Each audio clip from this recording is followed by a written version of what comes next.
Another night with three dogs cashing. Oh, you can't hear it, but I'm rubbing my nipples.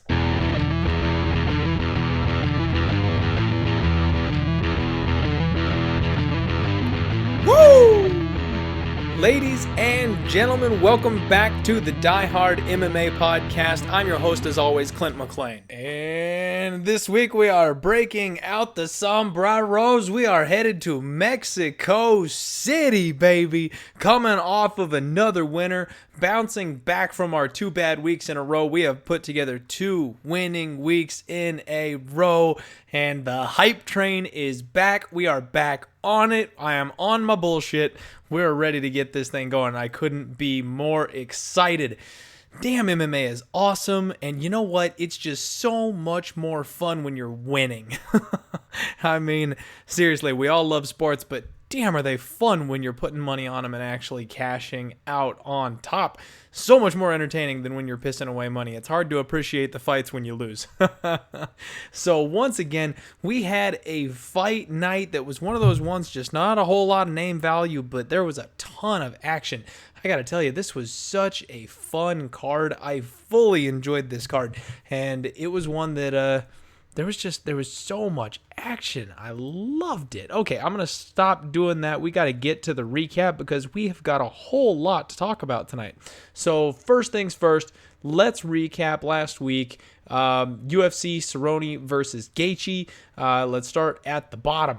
We had a lean to Brad Katona, and I am glad we didn't take that official stab on him because Hunter Azure got it done, and that was an intriguing fight. That's something I'm going to look out for Hunter as we go forward. Brad just kind of didn't do what I expected him to do, but part of that, I think, was Hunter implementing his game plan.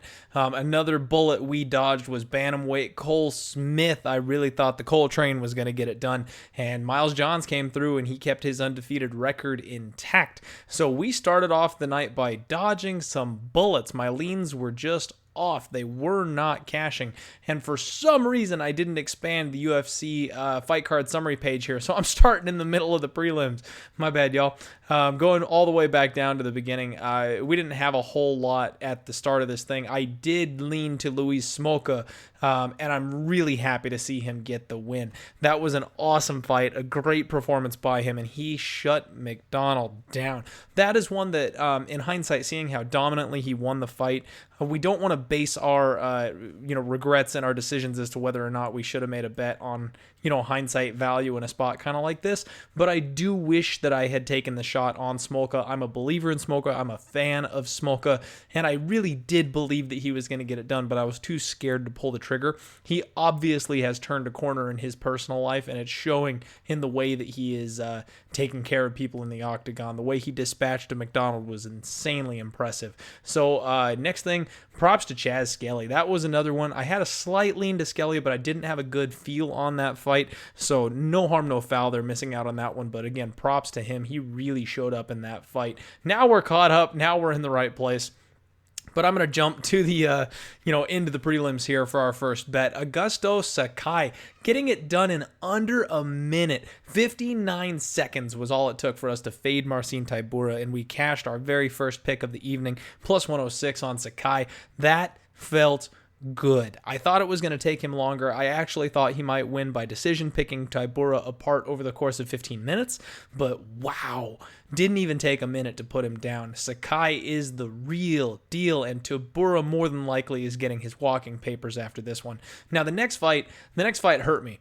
It cut me deep, because Jimmy the Brute Crute went up against Misha Cirkunov, and holy crap, like, that fight was the back and forth scramble fest that we really expected it to be and thought that it could be. But I thought that Jim Crute was going to be the one who came out on top. And what really sucks about this, first off, if you follow me on Twitter, I doubled up on Jim Crute. I put a second unit on him because he hit dog money. We were laying the wood with him at minus 113. He popped all the way up to plus 104 at one point, and I snagged that because I really thought he was going to win this fight. So Misha Cirkunov, he's a quitter. He goes hard, and he tries to get his opponents in bad positions, and as soon as they are able to dig deep and reverse that position and put him in a bad spot, he just wilts. He just withers. And Jim Crute did exactly that to him.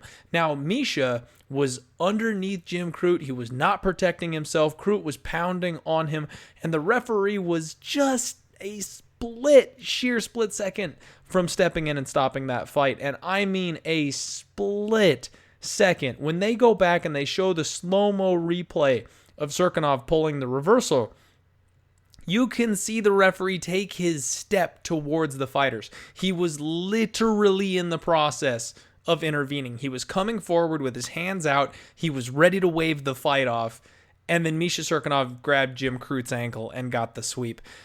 So that one, that's a perfect example of variance going against us, because that was a scramble fest fight. That was a pick'em type of fight. It played out exactly like a pick'em type of fight, and we were just barely on the wrong side. And damn it, if that referee could have just made his mind up just a hair quicker, we would have had a massive cash, because we would have damn near swept the card and we would have hit 2 units on Crute. But c'est la vie, we move on.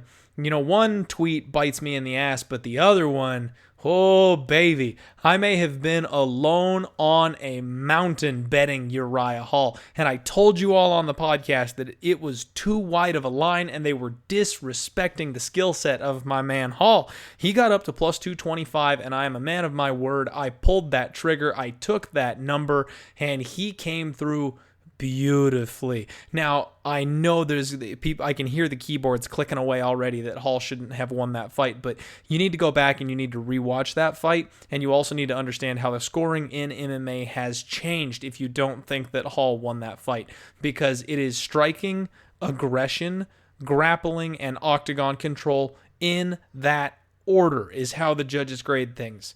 Striking, grappling, aggression. Now I'm confusing myself. I'm going to look it up right now. MMA scoring. So, yeah, striking, grappling, aggression, and octagon control. And then obviously damage factors in there. And it may not be like a tangible scoring system, but damage obviously is, the judges are going to notice that. They're going to favor the fighter who is not damaged in this kind of a case. So first and foremost, Uriah Hall did all the striking. So in round 1, when Antonio Carlos Jr., jumped on his back, Hall busted his nose. Hall busted his face open, and he was bleeding all over the place. That was by far the most significant shot of the night. And the rest of the time, ACJ spent on his back, but was not threatening anything. And that's kind of a 50-50 spot. Who really is controlling that? Now, from my jiu-jitsu base, I want to say the guy who is on the back is the one controlling it, obviously. But when Hall was in that position, he was not at all bothered by it. He was standing up, he was leaning against the fence, he looked like he was out for a nice walk on a summer afternoon. He didn't look like he was being controlled, and that's kind of, I think, the perception. What he did there was very, very smart. Remaining calm, having a look on his face like, man, I'm bored here. It didn't look like he was in any kind of trouble, so I think that really took away from what the judges were seeing for ACJ. And then same thing in the second round, that Hall was able to do enough damage to mitigate any kind of octagon control that ACJ had, and he banked 1 and 2. That was it. It was that simple. Hall banked 1 and 2, and I want to say I bagged on the judges in Canada. They were flawless on this fight night. They didn't get a single decision wrong, in my opinion. From my watching the fights and scoring them as the fights were going on, I agreed with the judges on every single scorecard they pulled that night. So I feel like I need to apologize to the Canadian fans and the Canadian judges, because there was no hometown cooking on the last fight card. So let's roll this thing right along. I've spent enough justifying myself here. Now, Michel Pereira came out and laid an egg against Tristan Connolly, and life-changing night for Tristan Connolly. Props to him for showing up the way he did and getting it done like he did. That was awesome. The big drama of the evening, though, Todd Duffy, no contest versus Jeff Hughes. Oh boy. Okay. So we took the stab on Todd Duffy, and that may have been ill-advised. I mean, we talked about how that was kind of a gamble. We talked about how he'd been out of the cage. There might be some ring rust. We don't know what form he's going to come back in, but wow, it really looked like First off, it looked like he was banking on his power. Now, that's not necessarily a bad thing because that's Todd Duffy's fighting style, right? But I thought he was going to have crisper striking. I thought he was going to have more controlled punches, but he was leaving his chin straight up in the air and just winging shots. And I mean, far more than I expected. So me saying that, I knew he was going to do that to an extent. I didn't know he was going to do it as much as he did. Holy crap. It didn't look like he had improved whatsoever as a striker in his time away from the cage, and that makes me so grateful of the no contest because I really think we should have lost that bet. It was obvious that he had a massive adrenaline dump. It was obvious that he had his shot to put Hughes away, and when Hughes didn't stay down, Todd Duffy didn't know what to do. He was out of gas. He knew it, and the quote-unquote eye poke. Now, I'm completely respectful of all fighters. They get in there, they put their livelihoods on the line for our entertainment, and I'm grateful for all of them doing it and how hard they work and the amount of time and effort they put in to get there. But I really think that was a quit job. So I don't want anybody to think I'm like dissing on Todd Duffy or anything like that. I'm a fan of his. I have been for a long time. I honestly hope that he hits the drawing board again and comes back one more time, and we get to see him in a little better shape. And when I say in a little better shape, I don't mean physically. I mean mentally. Now that he's knocked the ring rust off and he had that adrenaline dump, maybe he comes back a little more reserved and under control. I don't know if we'll see that. He might actually be done after the performance. Who knows? But I really think we were we were headed for a round 2 TKO. I think Hughes had showed that his chin was going to hold up, and Todd Duffy was just running out of steam. So when the referee asked him if he could continue, and he said he saw double, he took as much time as he possibly could to catch his breath. And I think that was the thing, is you could see he wasn't getting his wind back. He wasn't getting his air back. He was still panting hard. He had all that time to sit and recover, and it just wasn't happening. And he went, oh, fuck, I'm not going to be able to knock this guy out. So we got a push on that one, and I couldn't be more grateful for that push. Glover freaking Teixeira. I thought he was going to win this thing by submission, and he comes out and he wins it by decision, which that's got to be the harder path to victory here against a young buck like Nikita Krylov.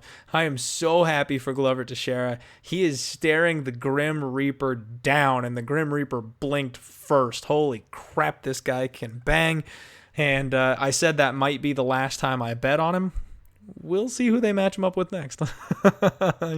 Y'all know me. I can't help myself. So Donald Cerrone, Justin Gaethje, the main event. I mean, for being 4 minutes long, it was a complete war, and it was that was a bad bet. I'm just gonna go ahead and say it. Shout out to my boy Rocker Z. He said the same thing on Twitter. In hindsight, that was a bad bet. I thought that Cerrone was going to be able to handle the distance better. I thought he was going to create space. I thought the kicks might be more effective. He almost looked shell-shocked out there. It looked like Gaethje was in control from start to finish, and the power that Gaethje possesses, oh my God. Now, that didn't surprise me, but it almost surprises me every time I see it. You know what I mean? He's just so freaking powerful, and he's so fast and so violent. It is dang near, I don't know. I feel like every time he comes out, it's a new experience because the way he crushes people is just so fun to watch. And I feel bad for Cerrone. Honestly, I hope he hits the retirement circuit at this point. He can make good money. He can make a living. He's still a phenomenal fighter. He'll be able to beat people in the top 15, young up-and-comers, stuff like that. I just don't want him to go the way of BJ Penn. I want him to make his career. I want him to, he's making that money. You know what I mean? The UFC is paying him well. He's a fan favorite. He can headline for the next 5 years if he wants to. But I hope he takes appropriate matchups. I don't want him in the top 5 anymore because he just gets hurt when he's in the top 5 these days. And I still just have to lay off him. The next time Donald Cerrone fights, I just need to not bet that fight. Like, I always feel like I need to put a pick on the main event because, I mean, as much as I'm doing this to make money and give good picks out and stuff like that, this is a podcast and the purpose is entertainment. So I feel like I have to give something on the main event. So Cerrone always bones me when we get to the main event because I've got to make a pick and I can't pick him right. So Jeez. All right.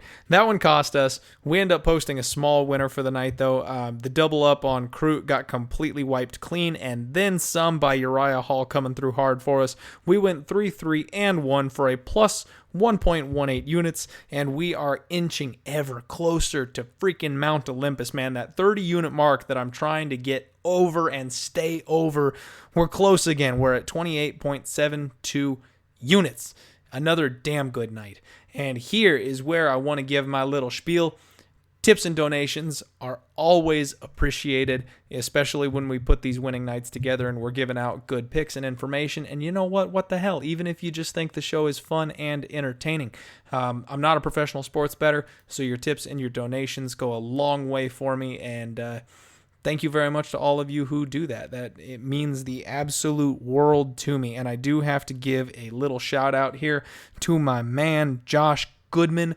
Thank you, sir, for the tip this week. It means the world to me, and you are the shit. I do want to touch base on the YouTube channel here for a second. Things are growing. We're headed the right direction. Everything is still doing what it's doing, but we still have rookie subscriber numbers. I want to welcome a couple new members to the family. We've got Pablo Cruz joining the subscribers, Brizzo35, and Hutch. Welcome to the Die Hard family. I appreciate you all subscribing and jumping on board here. We're at 283 subscribers, and I want that 1K. I want to hit 1,000. Hit that subscribe button. One more thing I want to talk about before we get into UFC Mexico City is there was a Tyson Fury boxing fight. Now, I know this is an MMA podcast. We don't do a whole lot of boxing. I myself am not personally that big a fan of boxing. I can appreciate it. I mean, I like how boxing fits into MMA, pure boxing in itself. You know, the exciting fights, the big ones, I'm essentially a boxing casual. I like those ones. I will watch those ones. I don't have a whole lot of opinion on them. I can appreciate the art, but I can only watch about 1.5 boxing matches. I can't watch an entire boxing card. I zone out and I get bored. But the Fury boxing fight, man, the only thing I took from that was how big of pansies boxers and boxer fans are when it comes to cuts. Because Fury got cut up in the side of his head. Don't get me wrong, I'm not down. I know it was a bad cut. But as soon as he started bleeding, everyone lost their minds. You look online and people are talking about how crazy it is and, oh, they're going to stop the fight and it's so bad. I'm like, dude, it's off to the side of his head. The blood's not even getting in his eye. It's trickling down the side. It's not going to get in the way. Like, you go watch a Tony Ferguson fight. Now I know the blood got in his eye in the later rounds, and that's the thing, man. His opponent was so dirty. He was like reaching up with the glove to like pull the cut open, and holy shit, like, can you imagine? That has to hurt so bad. That's the kind of thing, man. I don't like dirty fighting, and I know it happens in MMA as well, but it's just so blatantly obvious in boxing sometimes, and that's just one more thing that I'm not a fan of. Anyway, I have ranted far long enough. We are almost 18 minutes. We are over 18 minutes into the podcast. Shit, I gotta get going. Let's talk UFC Mexico. So for UFC Mexico City, we are going to need to tread very, very carefully.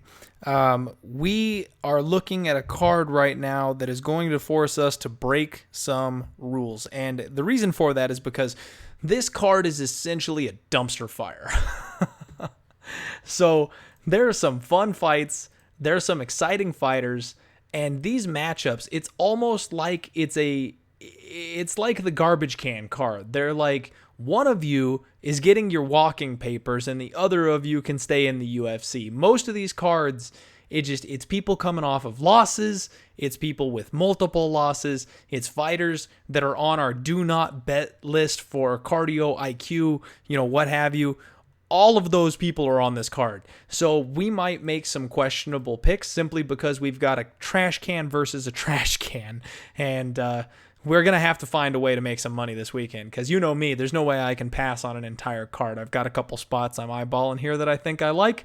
But if you Anybody that looks at this and they're like, why would you bet on that guy? You said you're not going to bet on that guy. Well, it's because they paired him up with somebody that's equally as bad or worse. So we're going to take that shot this week.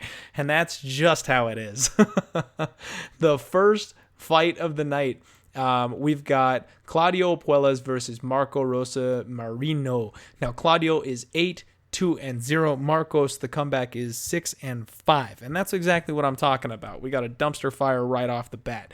Now, Claudio, it's been a year since we've seen him. He took a year off. He's only 23 years old. He made his pro debut back when he was 17. So he's got a decent chunk of experience, and he's still very, very young. We're expecting this kid to get a whole heck of a lot better.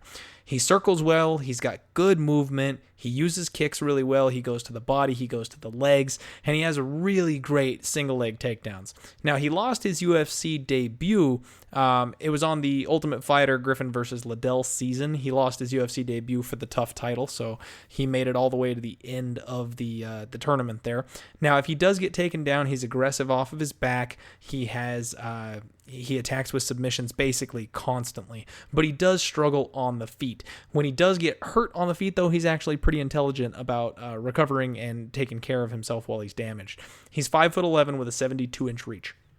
Now, the reason that matters here is that Marcos, on the flip side of this thing, is kind of an Anderson Silva lookalike, and I think he trains with Silva, actually. But he's primarily a kickboxer. He's 6'1" with a 76-inch reach. So Claudio is going to be drastically at a disadvantage here because of the height and reach. So when this is on the feet, it's going to be Marcos' game. When it's on the ground, it's going to be Claudio's game, because Marcos, he's hard to find tape on. I'll tell you that right now.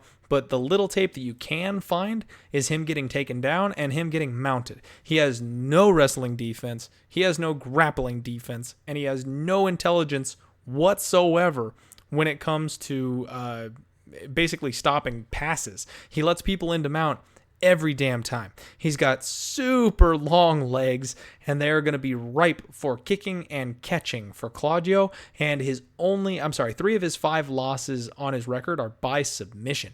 Claudio has a slick offensive submission game. So I really see this fight going only one way. Claudio's going to catch a kick. He's going to put this guy on his back, and that's going to be it. I mean, Mariano's not going to be able to get up. He's not going to know how to defend the takedown or anything like that. And Claudio will not let him get back up. Claudio's got 5 of his 8 wins by submission, and that's really the only thing I can see happening in this fight. Now, obviously, Mariano's a kickboxer. He works with Anderson Silva, so if he catches Claudio, he could put him out and hurt him. He's a young kid. He's got good durability. I don't expect that to happen, but there is always that chance. The reality is that the UFC brought this guy in to lose to Lando Venata, and Lando got him out of there in round 1. Marcos got bodied by Lando Venata, slammed on the mat, never got up, and gave up one of the easiest Kimura submissions I've ever seen in the UFC. This guy is not UFC caliber, striking or grappling, and he's a fish out of water on the mat. Now, this kid, Claudio, is a rising star for the UFC. They are spotlighting him here. He's from Peru. I mean, it's not Mexico, but out of the two of them, he's going to be the hometown fighter here, in my opinion. And he's got the submission skills to get this guy out of there. It's obvious to me that the UFC went, you know what, we've got this guy on contract. He just got whooped. We highlighted his biggest weakness. Let's use him against somebody who's going to also expose that weakness. Now, the line has gotten a little bit out of control, and that's something that I'm not exactly a fan of. 95% of the money has come in on Claudio. He opened up minus 215. Now he's sitting around minus 255.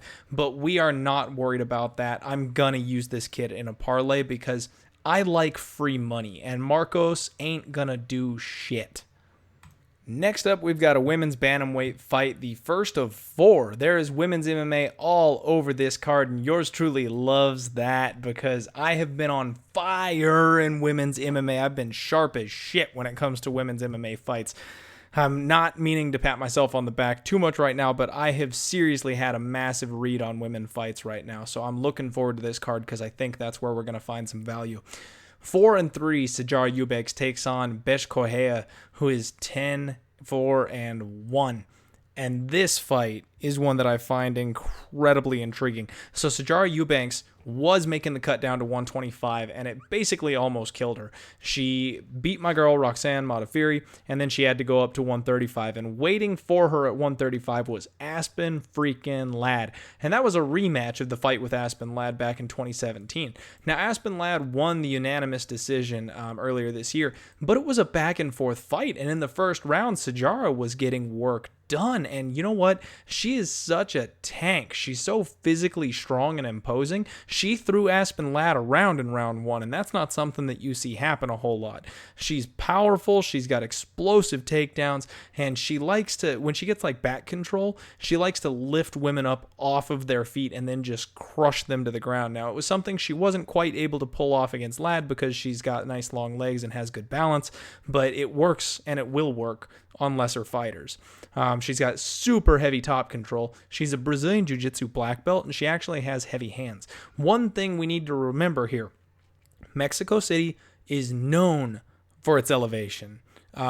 Elevation can be a problem. When it comes to your gas tank, when there are fighters who even have a good gas tank, they go to Mexico City and they completely gas out. Now gather round, children. Let me tell you the tale of C-level cardio Cain.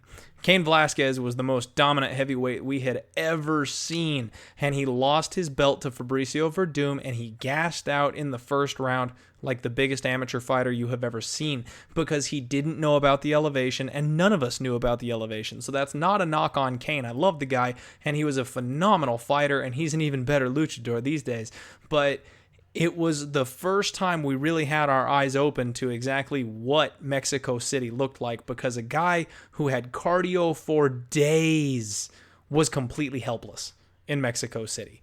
And that's something everyone has learned, that lesson. So I'm going to talk about when people head out to Mexico City a lot on this card because it does matter. Now, Sijara Eubanks went all the way out there on September 2nd. So that's a good sign in my opinion because it puts her out almost a month in front of the fight. She will be acclimated more than likely very well and ready to go for this one.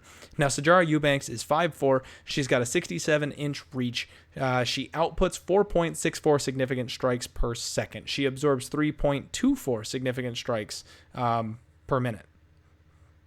Why did I say per second? It's per minute. The fuck? My bad. So 4.64 significant strikes a minute, and she absorbs 3.24.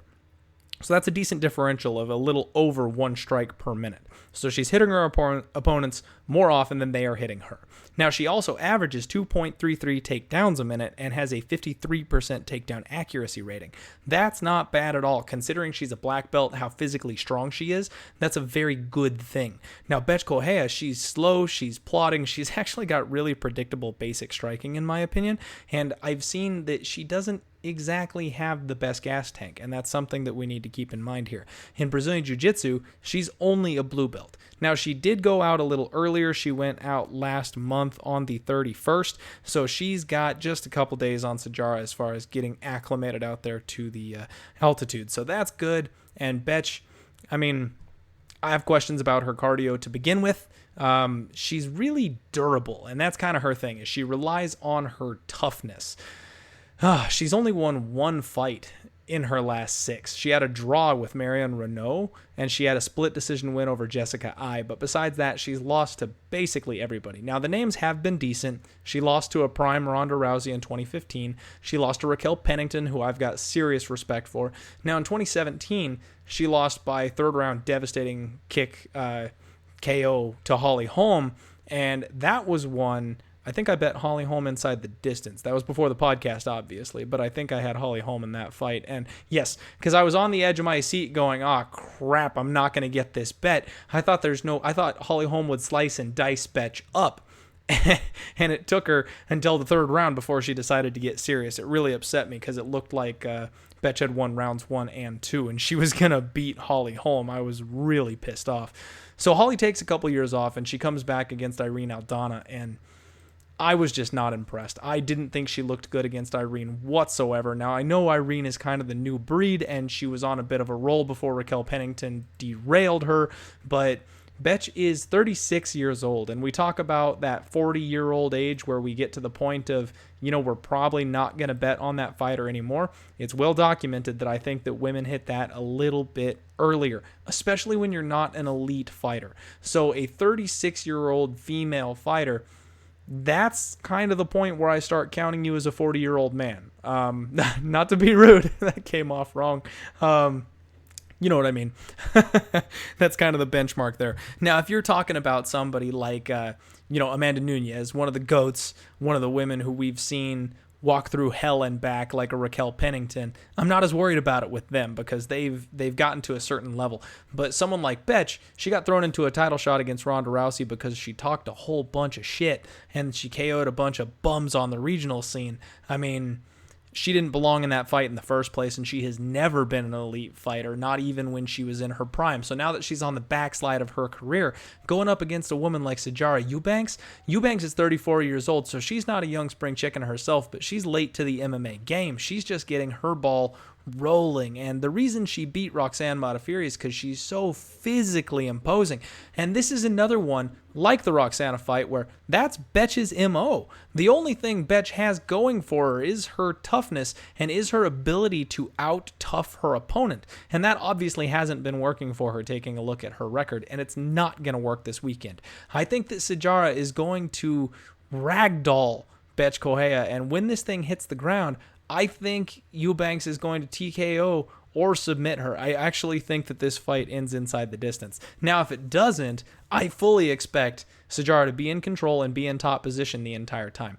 Bethe does not have a good ground game, and even if it was a good ground game, it's nowhere near the level of Sijara Eubanks' ground game. Sijara is the better striker. She's lighter on her feet, she's more well-rounded, and she has so much better movement. That's the big thing, is she's going to run circles around Bethe Correia, and she's showed me lots of improved striking, lots of improved gas tank. Everything for Sijara to me is going the right direction. The fact that she is getting acclimated not only to Mexico, but to her new weight class at 135, I think she's going to be the younger, fresher fighter, more gas tank, better credentials, everything all around. If you haven't figured this out yet, I'm going to bet on Sijara Eubanks. I don't like to use the L word, but if there was ever a lock on a card, in my opinion tonight, it's Sijara Eubanks. Now, she's sitting at minus 255 over at 5 dimes, and I'm going to actually lock her in a parlay with our guy, Claudio Puelles. The first 2 fights of the night, ladies and gentlemen, we have 2 picks, and they are parlayed together to get the night off right, so you better have your popcorn, your fireball, and your ass better be on the couch right when these fights get going, because we will have money on the line. Next up, we head to the men's light heavyweight division for maybe the biggest dumpster fire on the entire card. We have Vinicius Moreira taking on my boy Paul the Bear Jew Craig. Now, you all know I love to bet my Paul Craig, but he is not sitting around plus 300 for this fight. That's kind of my bar, is that I am more than willing to bet on Paul Craig because he's got an underrated skill set and just does not get the love that he deserves. But I got to be getting the right price to pull that trigger. This is not that case. Paul Craig and Moreira are sitting right around even money, and I mean, I can't really argue with that. So here's the thing. Vinicius, I mean, he's a submission fighter. Absolutely every single one of his all of his wins, he's 9-3, 9 wins, all by finish. He's got 1 KO, the other 8 are submissions. All 3 of his losses are by KO, TKO. So he either subs you or his ass gets knocked out. Now, Paul Craig, he's been in the UFC for longer. He's fought a higher level of competition, guys like Khalil Roundtree and Jim Crute. Now, I know they have a common opponent in Alonzo Manifield, and then poor Moreira just got blasted by Eric Anders when he decided he wanted to get back on the winning path. He is 0-2 in the UFC, whereas Paul at least managed to notch a couple wins in there. And, I mean, I got to go with Paul Craig here, right? Like, Paul Craig is the better fighter. He's got better stand-up, even though when he's standing with other UFC caliber fighters, he can't hang with those guys and he should never be standing with them. He is the better striker in this particular matchup. And Vinicius, he has a bad gas tank. He gasses out a lot. He gasses out early. He goes for the takedown. He goes for the sub. If he doesn't get it, he will gas. So if Paul Craig defends the takedown, keeps this fight standing, he will dice Moreira up. The only problem is we cannot trust Paul Craig's IQ. Paul Craig makes the worst choices in the UFC. He's awkward and it works for him. Again, like I said, when he's in that plus 300 range and he pulls off a triangle choke against Kennedy Njoku in the third round, the last 30 seconds of the fight, that's when I'll roll the dice on Paul Craig. But in this case, he is a submission fighter himself. 11 wins, 10 of those by submission. It's basically the same thing. His three of his 4 losses are by KO as well. So these guys are almost mirrors of one another. They're identical. They're the same height. They're both 6'4". I mean, this is going to be a mirrored fight, and it's a pick 'em for a reason. If I could trust Paul Craig to keep this fight standing, I would bet Paul Craig in a heartbeat. But knowing Paul Craig, he goes to the ground all the time. That's his bread and butter. That's where he wants to be. That's the only place that he has managed to win in the UFC. Now this guy, Moreira, I don't think he belongs in the UFC. I do think Paul Craig can knock him out. But again, we just can't guarantee that Paul Craig is going to keep this thing standing. And if he's not going to keep it standing, we don't know what's going to happen. When you get in scrambly-ass crazy jiu-jitsu matches with reversals and people going for chokes and back takes and butterfly guard, like anything can happen. When you see 2 guys that are a high level or relatively high level scrambling intensely like that, the first person to make a mistake gets choked out. And I'm concerned that Paul will entice that kind of a fight because that's what he does. And that's exactly what Moreira does too. So since these guys are both going to go to war, they're both going to scramble their faces off. They both have bad ring IQ. They both tend to have kind of bad cardio and we're at altitude. This is the stay away fight of the card. Now I said Sijara Eubanks might be the lock of the night, but Paul Craig versus Moreira doesn't go to decision. That's the lock of the night. Somebody's getting choked. And we're running away from this one. I will be watching. It's going to be a hell of a first round. And that's probably all it's going to be is one round. For the next fight, we're going to be in the newly rejuvenated men's flyweight division. Thank you, Triple C Henry Cejudo, for saving the flyweights. We've got Sergio Little Pettis, 17-5, taking on Tyson Nam, who is 16-9-1. Now, this fight is one that I am a little bit uncomfortable with. So if you're a regular listener to the podcast, I don't need to tell you jack about Sergio Pettis. Sergio is the younger brother of Anthony Pettis, and we know what he's about. He's a point fighter. He's light on his feet. He's really fast, and he's just going to be able to bounce his way around the cage. Good movement, good grappling, good scrambles. Tyson Nam, on the other side of this thing, I think is going to be the bigger, stronger of the two. However, he's fought a relatively low level of competition, and this is going to be his UFC debut. He's not really fought anybody. He's just fought a really low level of regional competition, and I'm not overly impressed with anything that I see except the fact that he is athletic. I feel like Sergio Pettis is going to have to play the matador in this case, and that is semi-concerning. Sergio Pettis has had a little bit of a letdown as of late. He was kind of streaking towards the top of the division, but then he almost seemed to get kind of demotivated, similarly to what we saw with Anthony Pettis for a while there. He won a split decision over Joseph Benavidez in 2018, lost to José Formiga, and then Rob Font back-to-back. So this is a bounce-back spot for him. I do feel like they are handing him a bounce-backable fighter, but Tyson is not without a puncher's chance here. He's very athletic, he's very strong, and he's got a decent shot at a TKO. 10 of his 18 wins have come by KO TKO. I'm not trusting Sergio in this spot. He's a big favorite, and the last time I saw the line, it was right around minus 300. That is not a price that I am interested in whatsoever to lay on a kid like Sergio, where I don't know where his head is at this point. Just a little too risky here for me. Sergio should win this thing. He does it by decision more often than not. That's kind of his whole MO, and I expect him to win by decision. If you can find a prop out there, Sergio Pettis by decision, maybe take a stab at that, but I'm not overly fond of it. This is another one I'm just content to kind of sit back and watch. We are now hanging out in the women's straw weight division where Angela Overkill Hill welcomes Ariane Carnelossi. I don't know how to pronounce that name. She's a Brazilian prospect headed over to the UFC, ready to make her debut. She stepped up to take a short notice fight, and then her opponent pulled out of said short notice fight. So she's been just kind of hanging around in the wings waiting for an opponent. We finally got her matched uphill with Angela Hill. Ariane is 12-1-0. Angela Hill is 9-7-0. And she's another classic instance of the bad women's MMA record that you can't overly hold against them. She had a real good showing her last outing against Yonan Zan.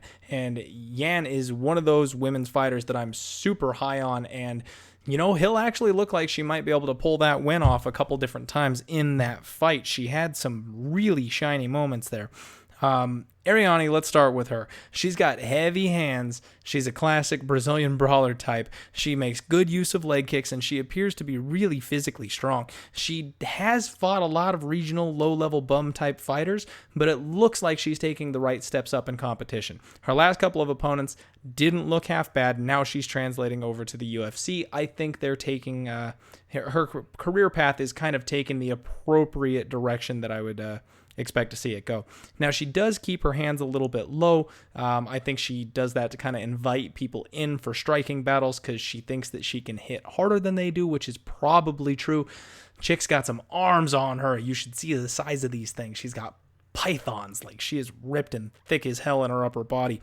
Now, she has been hanging out in the UFC Mexico gym. She got there on September 6th, so she is going to be just fine. She's acclimated to the as far as cardio goes, she's going to be well acclimated to the Mexico City elevation. She should be good to go. Now, Angela Hill, she's been training with Sijara Eubanks leading up to this fight, which I think, you know how high I am on Sijara for this particular matchup. I think that is a good training partner for her to have. She headed out to Mexico all the way on August 25th. So she's been there longer, and she's been doing work. She's very, very clearly motivated. You can see that Angela Hill is very clearly motivated for this fight and putting some serious work in. Now, in that fight with Yan, I want to remind everyone, you may not recall, but she damn near submitted her in the first round with a triangle choke.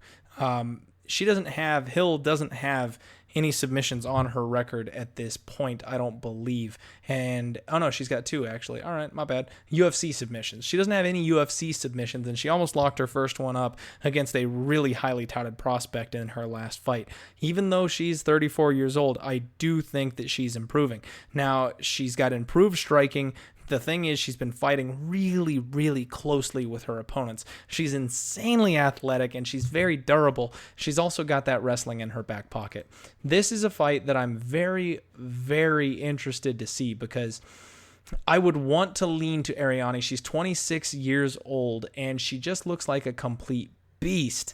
Now, Angela Hill has all the tools in the world to beat Ariane. The problem is Angela Hill does not always put those tools to work. Now, she did look like she turned a corner against Yan in her last fight, but I don't know quite how much she turned that corner. She started to wilt in that fight as well. If Ariane keeps bringing heat, presses her up against the cage, which is something I saw her do watching fight tape on her, she likes to be the more physically dominant fighter, and it appears that she may well be that again here. If she can pin Angela Hill up against the fence and kind of rough her up there a little bit, I can see Ariane walking away with a win here. Angela Hill is currently a favorite at about -145, and I'm not afraid to bet Angela Hill, but I do not like laying that kind of wood with her, especially when you've got a young, hungry prospect like this. Angela Hill does struggle with the upper end of the division and mid-upper end of the division, not even the upper end. She's got fighters like Randa Marcos, who, even though I'm relatively high on Randa, she's not an elite talent. Courtney Casey, same kind of thing. And then she fights close with her wins. She always goes to decision. Always, always, always goes to decision. And even if she is ahead, she lets her opponents back into it. So I don't like this line here. If I had to pick one, I really do think Angela Hill probably gets the win, but I think that Ariane is live. And if we think about the UFC's perspective here, I think this might be one where they're trying to build Ariane off of Hill.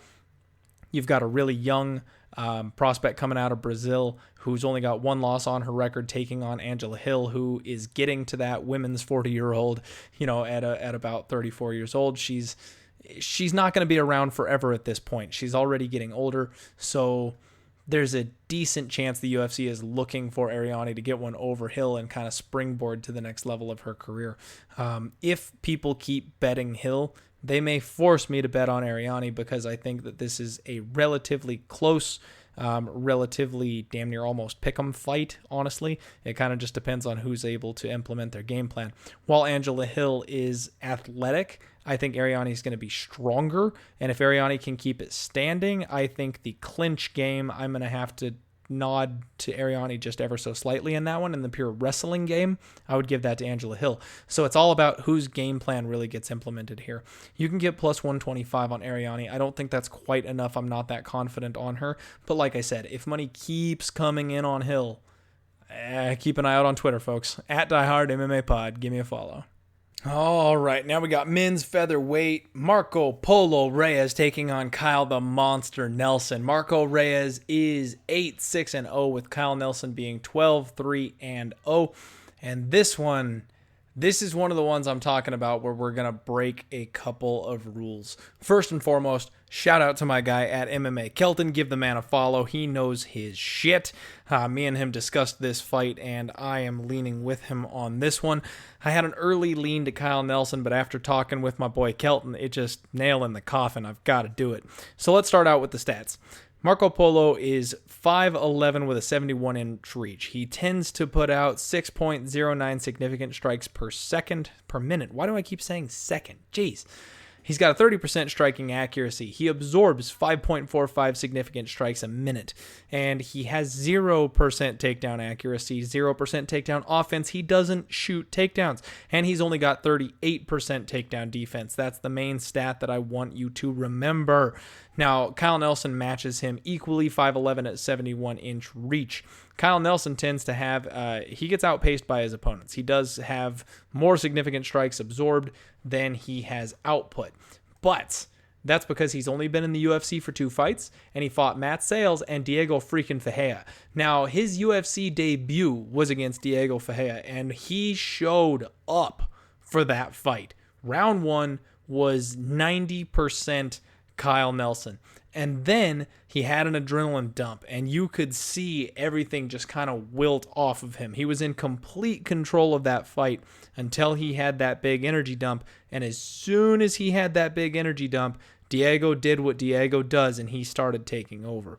But I saw everything I needed in that first 3 minutes or so of that fight. If you can hang and even start to dismantle a guy like Diego Ferreira after what we saw him just recently do, that's impressive. Kyle Nelson has got some serious hands. He's got good power, and I expect him to be a very, very serious threat to Polo Reyes here at this point. So the big thing that we want to consider here is Polo Reyes got knocked out in his last fight, and that was less than 3 months ago. He fought Drew Dober in June of 2019 and got KO'd in the first. Now, before that, he fought Damir Hadzovic, and he got TKO'd bad in the second round in that one.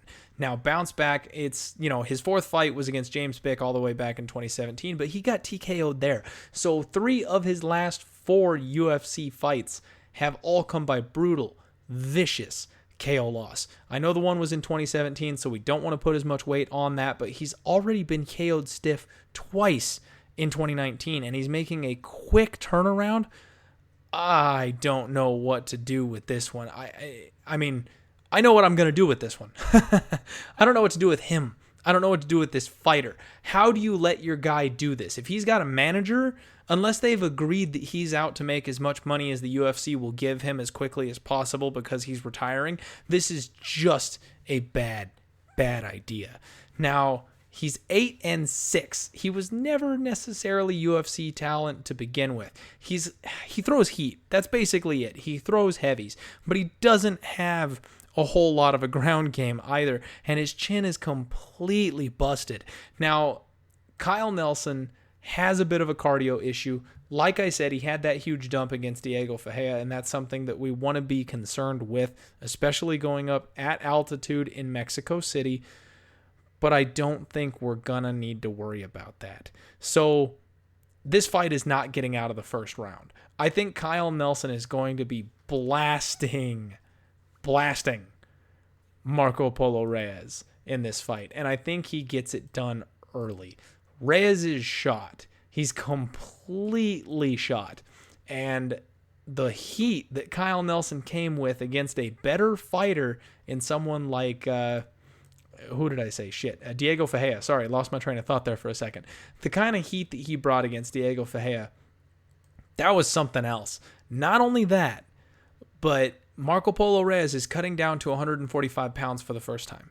He's been fighting at 155 recently in his career, and that weight cut is going to suck him out even further. So if he's expecting to have new life dropping down a weight class, it's going to have the TJ Dillashaw effect. He's going to be sucked out. He's going to have worse gas tank. His chin will be further compromised. He won't have any water left to protect whatever brain he's got left rolling around in there. And I know I'm being a little bit crude here, but I don't think this is a good idea. We have to capitalize on this spot because opportunities like this are few and far between. And if this one backfires on us, this is exactly the kind of home run spot that you are looking for. We're going to bank on Kyle Nelson to get this thing done, and we're going to bank on him to get it done early. We can get him surprisingly at minus 115 right now. I thought the line was going to be worse than that, and I will take that hard. Let's go minus 115, Kyle the Monster Nelson.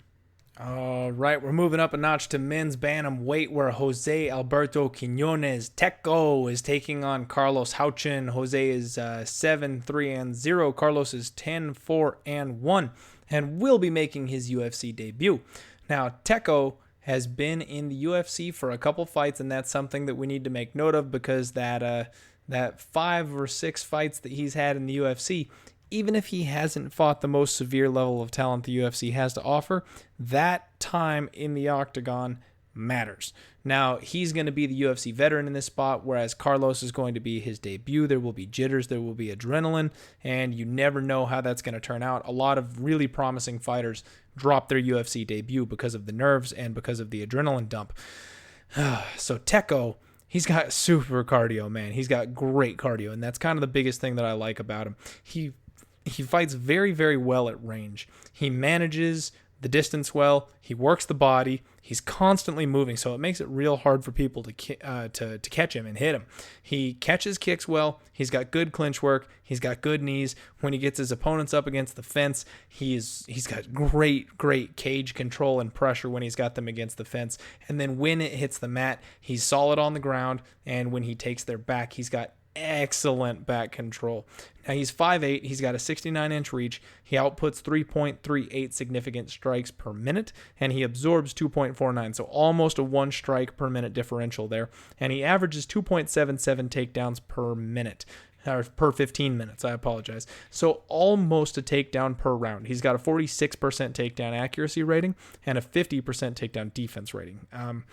I kind of tend to give that defense rating a bit of a slide with fighters like this because honestly, if they like it on the ground, I don't know if they always go so hard trying to defend a takedown. You know what I mean? I feel like they kind of give in. They give it up a little bit sometimes.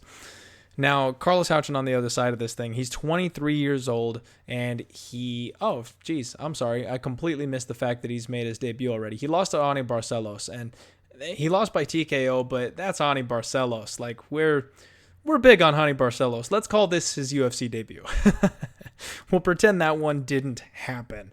Now, obviously, if you're stepping into the UFC against a guy like Barcelos, you're expected to win. That's coming in at the deep end. So he took that fight on just 10 days notice. So this really is his debut. This is his chance to come out and shine and have a full camp and have a legit opponent that's got the level that he needs to be at. He's very light on his feet. He's aggressive. He's got good strikes. He works the body well with kicks. I love the kicks that he throws. He's got good head and body movement, which makes it difficult to strike him as well. He closes the distance very well. He's athletic, fast, explosive. He's got heavy hands, and he punches in combos, which is another thing I do like to see. And he's got a strong, fast jab. That jab is something that boxers will tell you is the most important thing in the world that you can have, and it works the same in MMA. Establishing a good, quick jab can really mess up your opponent. He's 5'4", he's got a 67-inch reach, so he's going to be slightly shorter. He's going to have a reach disadvantage, and my boy Rocker Z is all over Huachin in this spot. He really likes Huachin, and I don't.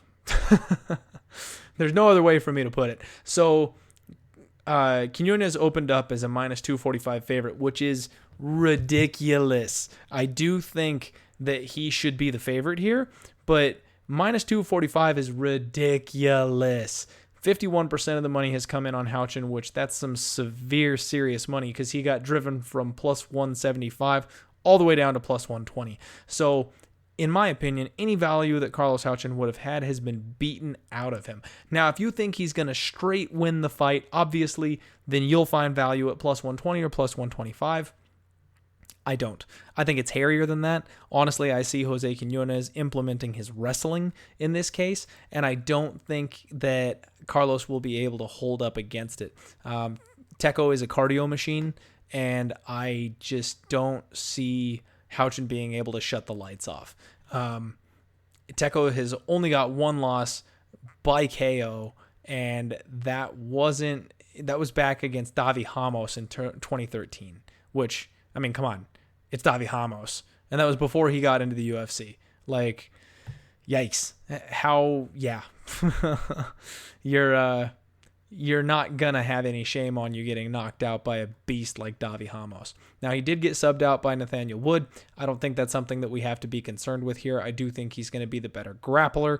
Huachin does have 2 submissions on his record. Either way, this fight is really close. It's lined closely, and I feel like it's relatively appropriate. This is one that I don't have. I mean, if you made me make a pick, if I had to give you a pick on this fight, I'm rolling Teco, but I can understand why you would take Huachin. I don't blame anybody for being on either side of this fight, and I'm going to be watching it very, very closely. Now, if more money does come in on Huachin, if it turns into a pick'em, if Teco gets to plus money, I don't think he will, but if he does flip, if that line flips entirely and Teco is plus money, I will have to make that play. But at this point, it's a pass. Our next fight is again at featherweight, where Martin Bravo, 11-2, takes on Steven Peterson, who's 17-9. Now, Steven Ocho Peterson is 1-4 in the UFC. I'm sorry, 1-3 out of his 4 fights in the UFC. Martin Bravo, on the flip side of this thing, is 1-2 in the UFC. He lost a split decision, and he has been KO'd. All 3 of Steven Peterson's losses have come by decision, and his win was a split decision over Matt Bessette. Neither of these guys are putting together a good run in the UFC. This is the co-main event dumpster fire, second to Paul Bearju Craig versus Moreira. This is the next one up. This is more than likely a loser leaves town match. I think that whoever gets the L here probably goes home crying and no longer is a part of the UFC. I have next to zero interest in this fight. I do apologize. This isn't a great breakdown. I do have some stats for you, though. Steven Peterson is 5'10 with a 70-inch reach advantage, where Martin Bravo will be the shorter fighter at 5'8 with a 1-inch reach advantage. Bravo outputs 6.04 significant strikes per minute and absorbs 5.19, so his output is just ever so slightly better. He averages 2 takedowns per 15, and on the flip of that, Steven Peterson has almost the reverse in the striking. He outputs 4.4 significant strikes per minute and absorbs 5.25 significant strikes per minute. He has 2.2 takedowns per 15. He only has a 28% takedown accuracy. However, both men have an 85% takedown defense. What that says to me, Both of them like to get the takedown. Neither of them are very capable of getting the takedown. Both of them have decent takedown defense, and this fight's going to be a stand-up war.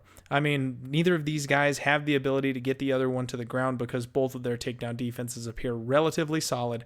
And if you made me make a pick here, I like Martin Bravo. This is a pick-em fight. It's straight -110, -110 across the board, but I'm not touching this thing. Both of them are dumpster fires. Martin Bravo has more output. Steven Peterson tends to absorb more damage than absorb more strikes than he outputs, which obviously we've got to, count that in here, that Martin Bravo is probably the favorite for that reason, but it's such a bad fight. There's no way I'm putting money on either of these guys. In fact, if I was going to take a drink break during this card, if I was going to go take a pee in the middle of the fights, this would be the one where I would take my break. For the next fight, we are hanging out at women's bantamweight, where Irene Aldana takes on Vanessa Melo. Now, Irene Aldana is 10-5-0. Vanessa is a short notice replacement, 9-5-0. And I'll be honest with you, I apologize. We are on the main card. This should be one where you get some kind of a half-decent breakdown from me, because the last one was shit, and this one is on, it's not the first fight on the main card, so you'd think it'd be something, but no. No, it's not. Irene Aldana is a massive, massive favorite here. She's sitting around -500 at this point, and there's a reason for that. Her opponent, Vanessa Melo, is 9-5. Now, she has put together a decent little 4-fight win streak here, but she's nothing to shake a stick at. I mean, Irene Aldana is on a bit of a tear. She was on a 3-fight win streak before she ran into Raquel Pennington and dropped that fight via split decision. That was a close, hairy fight. And, Irene is the proven commodity here. It's clean as that. And I think she's going to have a massive, massive striking athleticism and experience advantage over her short notice replacement opponent. And I'm not going to spend a lot of time talking to you about it, because this is another one where I'm not taking a favorite at that size. Y'all know me. I just don't do that. And then I'm also not touching the dog in this fight, because I don't know that she even has a path to victory. So we are sticking around the men's flyweight division. There's lots of that action going on here tonight. Brendan, the assassin baby Moreno, 15-5, is taking on Askarov. And I got to tell you, I don't think that's his real name. I'm pretty sure this dude made up his name. They're like, "What's your name, dude?" And he's like, "Askar?" And they're like, "What's your last name?"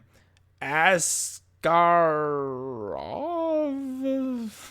I mean, who thought it was a good idea? That'd be like, my last name's McLean. That'd be like calling me Mackle McLean. What the hell was his parents thinking, this poor Russian kid? Anyway, he's 10-0. He's making his UFC debut. He's got all of his wins by finish, 7 submissions, 3 KO TKOs, and from what I can see, the kid belongs on the ground. He's a submission specialist. He throws these wild looping punches, but he leaves his chin completely up, open, and exposed. Now, he did get out to Mexico City on the 6th, so he's been out there several weeks to try to acclimate as well, which is good for him, especially coming all the way from Russia, but you gotta factor in the fact that he is coming all the way from Russia to Mexico City and then fighting at elevation. I don't know if 2 to 3 weeks is going to be enough for that kind of a move. I feel like he might have needed a little bit more than that. Now, Brandon Moreno on the flip side of this thing. Now, something people may not know is his fight name is the Assassin Baby. It used to be the Baby Assassin, which I kind of find hilarious. Obviously in bad taste if that's actually how he meant it. I'm not sure it was, but they made him change it because it was a little offensive. So he has been training with Teco, which to me, that's a good sign here. I already lean Teco in his fight. I love when fighters are synced up for the same card. I love when they're on the same page, peaking at the same time, pushing one another, getting ready for the fight night at the same time. I just think that bodes well for most teammates. He's a Brazilian Jiu-Jitsu brown belt as opposed to Askarov's purple belt. And I also believe that, according to Askarov's Instagram, he got promoted to purple belt just like 6 days ago or something. So he may have been newly promoted to purple belt. So he's not an established, weathered purple belt. He's a fresh-faced, happy, young buck purple belt, and I think that makes a difference. Brandon Moreno, his jiu-jitsu is sick. He thrives in chaos scrambles on the ground. My favorite thing about him is the way that he scrambles and catches his opponents. Now, when he's scrambling with people on the feet, he has good trips, good back takes, and before he ran into his struggles with the UFC, which was Sergio Pettis and Alexander Pantoja, he was on an 11-fight win streak. This kid is no joke. I don't understand why people think so poorly of Brandon Moreno. He's a chaos fighter. He causes chaos, and then he thrives within that chaos. Now, he's 15-5. All 5 of his losses were by decision. He hasn't been KO'd. He hasn't been submitted. So he's a young fighter who has an insane style, and it works for him, and he's still ironing out the kinks. Now, he ran into 2 of the top fighters in his division in 2017 and 2018, and then the UFC started shutting the door on the flyweight, so he was the first one to get the axe. Well, he immediately jumps to LFA and takes the belt via round 4 TKO. Brandon Moreno's no joke, folks. I don't know why he's being so disrespected in this spot, and you know me. It's not a UFC card unless I've got a big, fat, juicy dog to put a bet in on. Brandon Moreno is going to be our boy. We can get him at 5 times at plus 150 right now, and I'm going to lock that up. I think that this is going to be primarily a ground game. There's going to be lots of scrambling. Moreno's 25, Askarov's 26. They're both young. They're both durable. They're both hungry. Neither of them are scared. Neither of them flinch. Somebody's getting submitted. The difference is Brandon Moreno is able to drag Askarov into the deeper waters here. He's a Mexican fighter. He trains out of Mexico. He's going to be completely acclimated to Mexico City's elevation, whereas Askar, having the jet lag from his travels all the way from Russia and then fighting at elevation for the first time in his life, he may struggle in the cardio department. Moreno will run circles around this kid in round 3 if he's got any kind of gas tank issues. Now, obviously, we can't bank on that, but I have a suspicion that that might end up being a thing. And if you slow down against Moreno, he will make you pay for it. Now, one of the biggest things Moreno struggles with is really crisp technical strikers, which is why he lost to Pantoja and which is why he lost to Sergio Pettis. Everybody else who is not a high-level, super crisp striker, even if they've got some pop on their punches, even if they're wizards on the ground, he subs them out. I'm not worried about him in this spot. I think we're getting insane value on him. I think he should be the favorite. If you made me line this thing, I would make the traveling Russian a plus 115 underdog. I wouldn't be making the higher ranked Brazilian Jiu-Jitsu practitioner and hometown fighter who's adjusted to the scenery and the elevation. I wouldn't be making him a massive underdog. I don't get this, and I love this bet. Brandon Moreno at plus 150. We have made it to the co-main event of the evening, the women's strawweight bout between Carla Esparza, the Cookie Monster, 14-6, taking on Alessa Grasso, who is 11-2. Let's get started where it matters. Carla Esparza is 31 years old. She's another one of those fighters who, my brain always tells me that she's older than she is. I always want to think that she's like 34, 35, something like that. She's only 31, so she's not even that bad. But Alessa Grasso, on the flip side of this thing, is 26. She is definitely the younger, hotter prospect of the two. Carla Esparza is a former champion. And let's dig right on into it. First things first, let's get to the stats. Carla's 5'1" with a 63-inch reach. She outputs 2.14 significant strikes per minute with a 39% accuracy, but she absorbs 2.84 significant strikes per minute, so she is outstruck by her opponents. She averages 3.47 takedowns per minute, and she has a 36% takedown accuracy. The takedown accuracy is so low because she is a female worse Colby Covington. She goes for the takedown constantly and she sells out for it. She is always after that takedown, and that's why she lands so many of them, but that's also why she doesn't have a super high hit rate for those takedowns.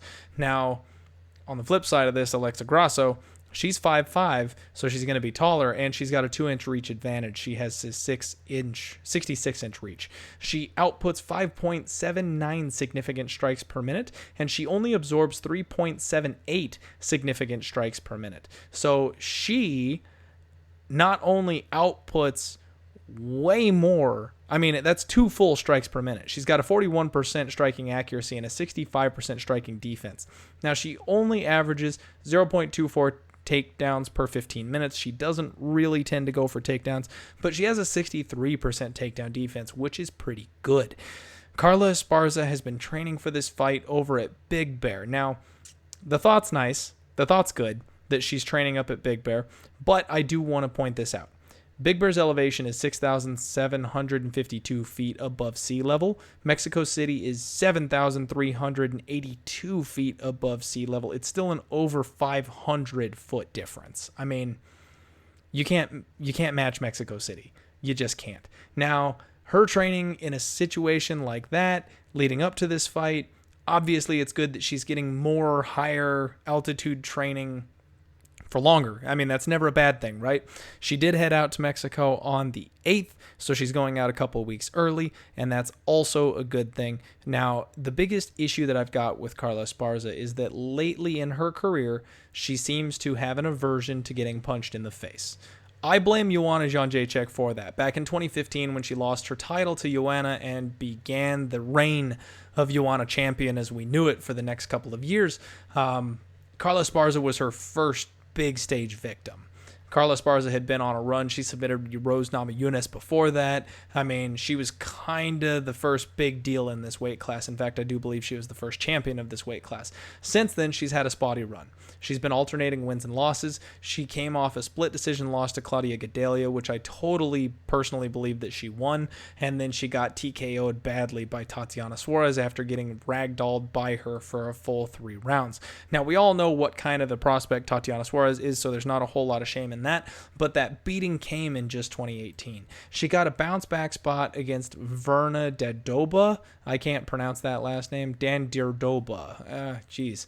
So she got a good bounce back against her, but I think this is where the UFC decides, hey, look, let's springboard this young local fighter off of the old champion and really just push her to the next level. Alexa Grasso was also recently a victim of Tatiana Suarez. She got her back taken and then choked out by Tatiana in the first round back in 2018. But she is only 26 years old. She's going to be making massive improvements, and she trains out of Lobo Gym MMA, which is in Mexico. She's another one of these local Mexican fighters where, like I said before, she is going to be very, very, very well acclimated to the altitude here. She's been training at the UFC gym out there in Mexico, so that's been a big deal for her as well. She's got really fast hands, and she hits really hard. She's a purple belt in Brazilian Jiu-Jitsu. She has great scrambles when it hits the ground, and she has really good counters to takedowns. One of my favorite things that she does is when her opponents go for takedowns, she elbows the crap out of the side of their heads, and that's something that I truly believe is going to make a difference here against my girl Carla Esparza. Now, as soon as I saw this fight lined up, my immediate lean was to Carla Esparza. I really thought Carla was going to be the one who I was going to take in this spot. After crunching all the numbers, watching all the fight tape, not only am I not going to be betting Carla, normally in this kind of a spot I would just pass, I'm completely flipping. I'm going to be placing a bet on Alexa Grasso. She's the younger fighter, she's a hot prospect, and I really just expect her to roll here. I mean, the only path to victory that Carla Esparza has is to wrestle and hold Grasso down for the full 15 minutes. That's her whole MO. That's her whole game plan. It's something that she can do. It's something she's done before. She's done it to a lot of fighters before. But honestly, something that we're seeing in the UFC these days is a difference in the approach to judging. And Uriah Hall's victory last week is proof of that. So not only are we going to take the hometown girl here who will have the home field advantage, who will have the judges on her side in this spot, even the rule book says that they're going to be valuing the striking and the damage and the aggression more so than the grappling. And Carla Esparza doesn't do a whole lot with her opponents once she gets them on the ground. Once she puts them on the ground, that's basically all she does. She tries to pass, she pitter-pats, she gets reversed, she lets them back up, and then she tries to put them back down again. So now, if you're playing DK, Carla Esparza may not be such a bad choice because she'll probably land a whole lot of takedowns and pay that salary off. But when it comes to a straight bet, I don't know that that's going to be enough to win the fight because she takes damage and she wears it very poorly. So I wouldn't be surprised if Alexa Grasso boxes her up and steals the rounds by just landing more striking and more damage throughout the fight, and then the judges hand the hometown girl the victory, especially If it's a close fight, I expect Alyssa Grasso to get the win. We're getting a perfect price on her in this case as well. Pinnacle has her at minus 117. You can get her around minus 120 elsewhere. We're going to take that minus 117, and we are going to call it a day. Alexa Grasso for the win. Well, we have done it. We have made it to the main event of the evening. Men's featherweight division. Yair Rodriguez taking on Jeremy Little Heathen Stevens. And I am super excited for this one. I am just beyond stoked for this fight. You guys have no idea. This is the culmination of this garbage-ass card.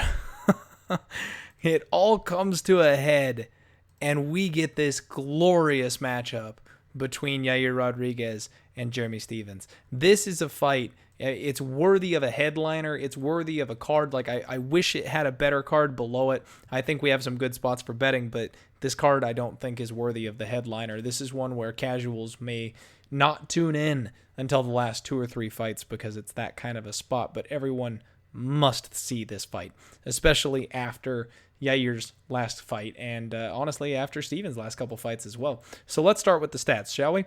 Yair Rodriguez is only 26 years old. He's got a 71 reach advantage, and he is 5'11". He outputs 4.06 significant strikes per minute, and he absorbs 3.11 significant strikes per minute. So it's almost a full strike differential, which we always like to see. He averages 1 takedown per 15 minutes, and he has a 16% takedown defense. He has 11-2. And he has a 55% finish rate. Now, those 2 losses have both come by KO. Jeremy Stevens, on the flip side of this thing, is 33 years old. He's another one of these guys. He should be 37. You know what I mean? He's been around forever, and he's only 33. He's still hanging on to potentially the end of his prime, but he's not out of it just yet. He might still have some good years in him. He's got a 71 reach advantage, so he will match Yair for his reach, and that's something I think Yair may not be adjusted to. He's only 5'9", so he's going to have a height differential. He's going to be the shorter fighter out there, but the reach, I think, is the biggest thing. It's going to be the thing that makes the most significance. Now, Jeremy Stevens outputs 3.08 significant strikes per minute, and he absorbs 2.84, so it's a decent bit lower output than Yair. Yair will be the busier fighter, and Jeremy does definitely have that take a strike to give a strike type of mentality, but he might be the strongest man at this division. He also might be the hardest hitter in this division, so that strategy tends to pan out for him. Now, he has a 64% takedown defense rate, and he averages 1.1 takedowns per 15 minutes. Neither of these guys are going for a takedown in this fight, more than likely. Both of them like to stand and bang. Yair likes to outscore and outpoint his opponents, whereas Jeremy Stevens likes to break their faces. And in the case of Josh Emmett, that's quite literal. He has 19 of his 28 wins by KO. His record is 28-16, but he is 3-2 in his last 5. He ran into the runaway freight train, which is retirement track José Aldo, who caught him with, I want to say it was a liver shot. I mean, it was a body shot that dropped him. Very, very strange body shot that I didn't expect to see coming there. We did bet on Jeremy Stevens in that fight, and I really thought that he was going to handle José Aldo after José was ready to hang it up. Jose found the fountain of youth and came back harder than ever in that one. His most recent loss was to Zabit Magomedov, who is a massive up-and-comer, and that was a very well-contested fight. It was a 3-round fight. Jeremy had his moments, so we're showing that not only can he still hang with the top end of the talent, he can hang with the top end of the young up-and-coming talent. Yair Rodriguez is coming off a Fight of the Year and KO of the Year candidate in his war against Chan Sung Jung back in November of 2018. That literal final second of the fight, up elbow KO that he caught Chan Sung Jung with was something else. It was a glorious, glorious punch that a lot of people said was fluky. But if you go back and watch it in slow motion, you can see just how deliberately he threw that thing. And that speaks to the kind of warrior that Chan Sung Jung is, because he was up on the scorecards. If that fight had finished, if he had just not gotten KO flatlined, if it had gone to the judges' scorecards, the Korean Zombie wins that fight. I promise you the Korean Zombie wins that fight. So Yair was in trouble and managed to pull off an absolute miracle to win that fight. Now, before that, he had taken over a year off because he had gotten stopped badly by Frankie Edgar. Frankie completely big brothered this kid. He took him down, he disrespected him, and he roughed him up on the ground. Now, the UFC has had big plans for Yair Rodriguez for a long time. He's been their shining star. He's been their gateway to Mexico. He's been the guy that's going to carry the flag. But he's run into some tough times here. Something that we need to consider is what kind of damage has this young fighter taken. Now, he's 26 years old, so you want to say, maybe he can recover from these things a little bit better, and it's not so bad. But taking the pounding that someone like Frankie put on him in 2017, taking a year off, and then a 5-round war with the Korean Zombie. Now, I know he wasn't the one who got flatlined in the end, but that's one of those life-changing fights. You only get 2 or 3 of those. You know what I mean? You only get 2 or 3 of those life-changing wars in your career before you really start to show some deterioration. Has he deteriorated? We don't know. We haven't seen him since November of 2018. So he's taken a decent chunk of time off. He should maybe be recovered from that kind of a fight. This is the amount of time that you would expect to see someone recover from that fight if they're going to. But I have questions about his durability at this point, just because his last 2 fights have been a war and a TKO stoppage. Jeremy Stephens is not the guy that you want to have a questionable chin going in against. He KO'd Rising Star, in my opinion, Rising Star. I'm really high on Josh Emmett, and Stephens broke his face. I mean, quite literally broke his face. In 2017, he had a split decision loss to Renato Canero. Sorry, I'm butchering that poor dude's name. And he also went 3 rounds with Frankie Edgar.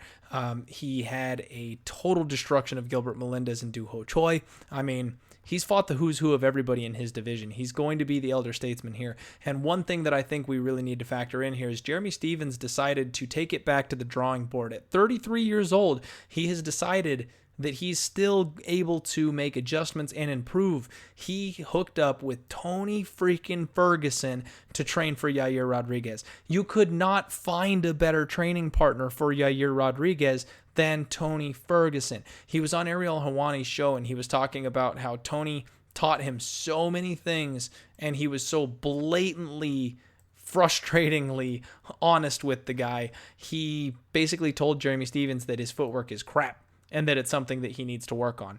And I mean, he took that as a positive. Jeremy Stephens took that as, oh, this is something I can work on and need to fix. So rather than, taking offense to that, grabbing his bag and walking out, he listened to a world-class caliber fighter like Tony Ferguson, and he worked on his footwork, and he worked on his cardio, and they went on nighttime runs together. And I mean, there is nothing that you could tell me that would make me more excited about Jeremy Stephens coming into this fight than the fact that he's been training with Tony Ferguson for this fight. Training with Tony Ferguson is everything we need to know about this. He's the perfect body type, and he's the perfect style of fighter for Jeremy to get accustomed and ready for Yair. Not only that, but Jeremy went way early out to Mexico, way earlier than anybody else, to get acclimated to that altitude. He is ready for a 5-round war, and I don't know if Yair is. Yair went out there, and you could see the wear on him in that fight with the Korean Zombie. At the end of the 4th round, in the 5th round, he wanted out. He didn't want anything else to do with that. Jeremy Stephens is a mean little bastard, and he is going to come for war. At the end of round 5, he's not going to be looking for the cage door. He's going to be looking for Yair's chin. That's what he does. He wants to crush people, and he will be hunting Yair this entire fight, especially considering we've seen Yair's chin be just ever so a little bit questionable. Like I said, Jeremy Stephens is the hardest hitting fighter in this division, and he's going to match Yair's reach. He's not going to have any problem exploding and finding that chin. I like Jeremy Stephens in this fight. This fight is lined as a pick'em, and I wish we were getting a little bit of dog money on Jeremy Stephens, but honestly, I think that's appropriate, and I like Jeremy Stephens here. We're going to take that -110, and we are going to roll with it. Let's recap those picks. 6 for UFC Mexico City. We are starting our night off. Claudio and Sijara. We're parlaying the two of them for -106. Ladies and gentlemen, that is a 2-unit parlay. I think that is free money. Both of those fighters should win their battles running away. 2 units at -106 to kick our night off. We're going to roll with Kyle the Monster Nelson at -115. We're going to take a big swing with Brandon the Baby Assassin Moreno at +150. We're going to take Alexa Grasso to be the next generation and take the torch by force from the Cookie Monster at -117. And then in the main event, we are going to roll with my boy Little Heathen. We are going to side with the knockout power to get the win here against Yair Rodriguez. Thank you all so much for sticking with me, diehards. I'm so happy to be back on the microphone with you. UFC Mexico is going to be a dumpster fire, but it's going to be a fun dumpster fire. Let's make some cash. Let's freaking roll.